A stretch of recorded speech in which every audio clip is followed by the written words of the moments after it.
BabyBus! Jojo, Jojo! Super Jojo story time!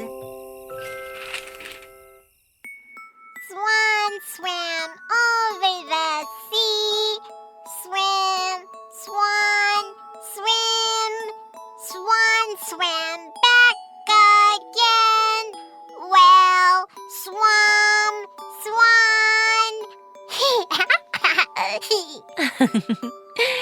Jojo, you can sing a song about swans now.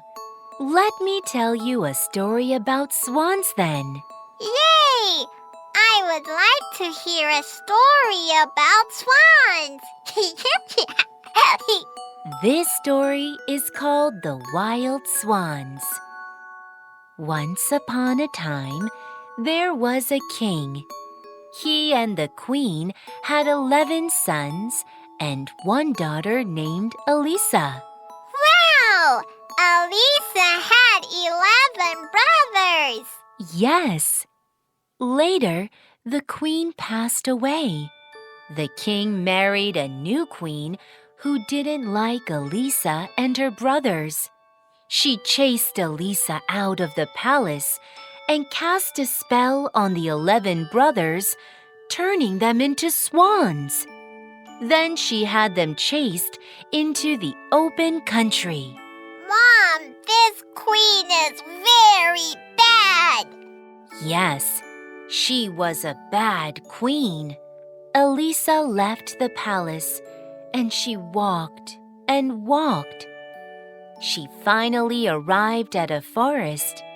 When the sun had set, from the forest flew 11 wild swans wearing golden crowns on their heads. Once the swans landed, they turned into 11 handsome princes. Wow! Swans turning into princes? Yes, these 11 princes were Elisa's 11 brothers. They had been enchanted by the bad queen's spell. They could only turn back from swans into humans when the sun had set. Oh dear! What could they do? Elisa was anxious too. At night, she had a dream. A fairy told her, "Weave 11 shirts of nettle and put them on the 11 wild swans. This will break the spell." Wow! Yay! There's a way out! But the fairy told Elisa that before she finished making the shirts, she couldn't talk or the princes would lose their lives. Shh! Don't talk! When Elisa woke up, she saw a ball of nettle beside her. She began to weave the shirts at once. Mom, what's nettle? It's a kind of plant. Its bark is very tough, and it can be used to weave shirts. But on the nettle are little needles. When Elisa was weaving the shirts, her delicate little hands were pricked. It was very painful, and sometimes she would bleed. But Elisa endured the pain and continued weaving the shirts. Ouch! Wow! Elisa is so brave! Yes, she is. One day, a young king passed by while he was hunting. He saw Elisa and thought she looked very nice. He invited her to visit his palace, but Elisa couldn't talk. She just looked down and wove the shirts with her bleeding hands. Everyone thought Elisa was very strange, and they even thought she might be a witch. No, Elisa is not a witch. She's a brave princess. Of course, Elisa wasn't a witch, but she couldn't speak, and she couldn't explain herself. People thought she was a witch and would bring terrible disasters to their land. so they wanted to toss her into the sea. Even the king couldn't stop them. Oh no! Please save Elisa!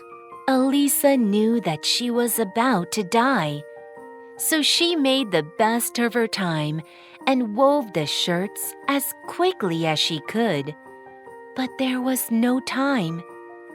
She was about to weave the 2 sleeves of the last shirt when the people got ready to take her to the sea in a carriage. No! Don't! Don't worry.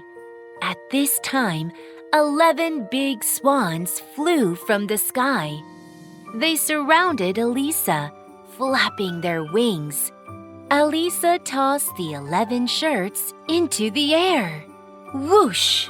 The 11 swans put on the shirts and landed on the ground, turning into 11 handsome princes. Yay! The spell is broken! Yes, but the youngest prince still had 2 swan wings instead of arms. Huh? Why? Because Elisa didn't have enough time to weave the 2 sleeves for the last shirt. Oh, I see. Then he can still fly. That's right. Elisa could finally speak. She told everyone the whole story. Everyone believed her. So Elisa and her brothers returned to the palace, chased the bad queen away, and lived together happily ever after. Yay! It was brave Elisa who had saved everyone.